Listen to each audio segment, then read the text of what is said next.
Praise the Lord. ஆண்டவராகிய இயேசு கிறிஸ்துவின் இனிய நாமத்தினாலே இந்த நாளிலே கர்த்தருடைய வார்த்தை சங்கீதம் 34 11 பிள்ளைகளை வந்து எனக்கு செவி கொடுங்கள், கர்த்தருக்கு பயப்படுதலை உங்களுக்கு போதிப்பேன் என்று அருமையான வார்த்தை கர்த்தர் இந்த நாளிலே நம்மளோடு பேசிக் கொண்டிருக்கிறார். தேவ பிள்ளைகளே, சாட்டர்டேவே நாங்கள் எல்லாமே ஆயத்தமாகி ஹவுஸ் விசிட்டிங் நாங்கள் போவோம்.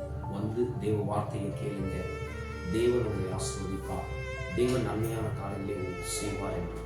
சிலர் வந்து உண்மையாகவே சபையை தேடுவாங்க, நேரத்தோடு உட்காருவாங்க.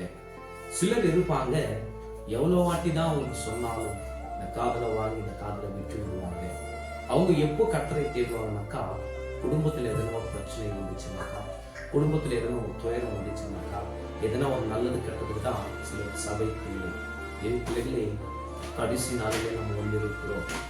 இயேசு நம்மளோட வாழ்க்கையில் இல்லாவிட்டால் நம்மளோட வாழ்க்கை பரிதாபமும் என்று சொல்லிக் கொண்டிருக்கிறது. இன்னைக்கு அந்த வார்த்தை மூலியமா கர்த்தர் உங்களோடு பேசிக் கொண்டிருக்கிறார் என்று முதலாவது விசுவாசியுங்க. தேவனுக்கு செவி கொடுக்கிற பிள்ளைகளோட வாழ்க்கை நன்மையான காரியங்களை ஆசீர்வாதங்களை நீங்கள் பார்க்க முடியும். தேவனுக்கு செவி கொடுக்கிற பிள்ளைகள் அந்த வாழ்க்கை பாதுகாப்பாக இருக்க முடியும். இந்த நாட்களில் எங்க பார்த்தாலும் ஆக்சிடென்ட், எங்க பார்த்தாலும் சூசைட். இதிலிருந்து நம்ம குடும்பம் தப்புவிக்க வேண்டும் என்றால், பாதுகாப்பாக வாழ வேண்டும் என்றால், ஏசப்பா நம்ம வாழ்க்கையில ரொம்ப முக்கியம். தேவ பிள்ளையே, தேவ வார்த்தைகளை நீ எவ்வளவு அதிகமாக நீ தேடுகிற பிள்ளையாக, வாசிக்கிற பிள்ளைகளாக, தியானிக்கிற பிள்ளைகளாக, ஜெபிக்கிற பிள்ளைகளாக நம்ம இருந்தால் இந்த உலகத்துல நம்ம நன்மையாக வாழ முடியும், பாதுகாப்பாக வாழ முடியும்.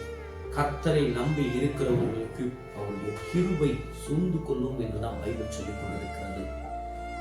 நம்ம சபையை உண்மையாக தேடுகிற பிள்ளையாக நம்ம மாறுவோம்.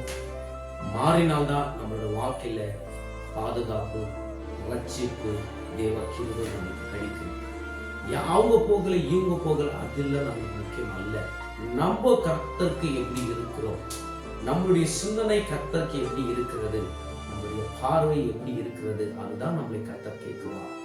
அவங்க இப்படி பண்றாங்க, இவங்க சபை, அதெல்லாம் நமக்கு தேவையில்லை. நம்ம போய் நம்ம கரெக்டா இருந்தால்தான் நம்ம குடும்பம், நம்ம பிள்ளைகள் கரெக்டா இருப்பாங்க.